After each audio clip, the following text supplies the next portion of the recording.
नाशिक मधली बातमी आहे। नाशिक मधील लैंगिक शोषणाच्या गंभीर प्रकरणामध्ये आता फॉरेन्सिक टीम कडून तपास करण्यात आलेला आहे।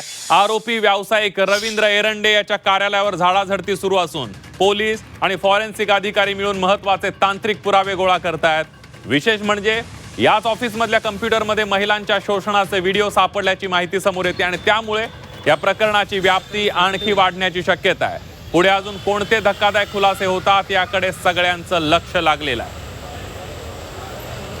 आणि याविषयी अधिक माहितीसाठी जाऊयात, आपले प्रतिनिधी सागर गायकवाड आपल्या सोबत आहेत। सागर, नक्कीच नाशिकच्या सातूर परिसरामध्ये लैंगिक शोषणाची घटना घडलेली होती आणि यामध्ये एक व्यावसायिक रवींद्र एरंडे यांनीच खरं तर यावरती जे फिर्यादी होते त्यांच्यावरतीच गुन्हा दाखल झालेला होता।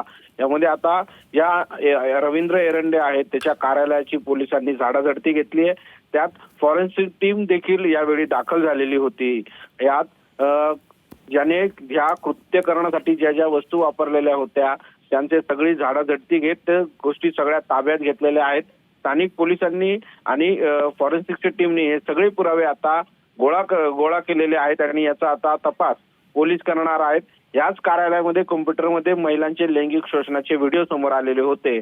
आता पोलिसांनी कठोर पावले उचलत या रवींद्र एरंडेला त्या ज्या कार्यालयाची आहे ती पूर्णतः झाडाझडती घेतलेली आहे। आज नाशिक न्यायालयात या एरंडेला न्यायालयात दाखल केला असता त्याला 2 दिवसाची पोलीस कोठडी दिलेली आहे। आता यामध्ये आणखीन काय नवीन पैलू समोर येतात हे पाहणं महत्त्वाचं ठरणार आहे। अगदी धन्यवाद सागर दिलेल्या सविस्तर माहितीबद्दल।